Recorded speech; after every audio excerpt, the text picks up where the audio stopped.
dun sa babalik dun sa ano, Losa. At mahina si Badon. Kaya yun, balik tayo dito sa may Leyte ko. At baka mayroon na naman ditong isda. Nagkapon si Auton kapon. Nakarami dito sa parting ito.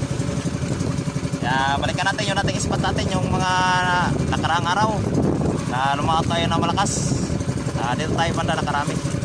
Kaya yun, balikan natin. So yun pala, magandang umaga sa ating mga subscribers dyan at sa mga viewers natin at sa mga silent viewers. Ayun, magandang umaga po sa inyong lahat.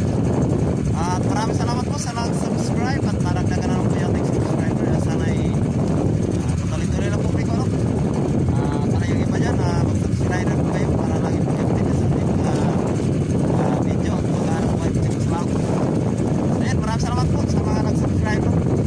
At yan ko. Alas 6 ng umaga ko. So maganda yung panahon. Kita-kita yung buwan. So ayun. Sana sumiba yung isda. Ngayon kahit na mamaya baka siguro mainit itong klaseng ito at ayun, maano yung kalangitan. So yun, malapit na kasi mag-summer. Kaya yun, talagang ano na naman tayo nito sa mainit na panahon na. So amigo, at andito na tayo amigo sa may kalagitnaan pa lang sa aming lugar.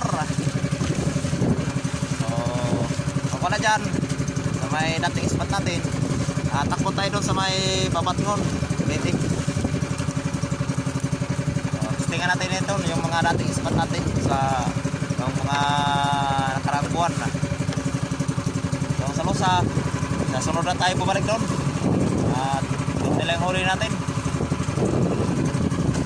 So dito muna tayo. Baka mayroon ditong grasya. So yun amigo, at napay na tayo amigo sa huli natin. Kung makarami sana tayo ngayong araw na to. At bigyan tayo ng magandang blessing ni Lord. Para naman may pangbita tayo mamayang hapon. At pangbili ng bigas pa amigo, baka 2 kilo lang.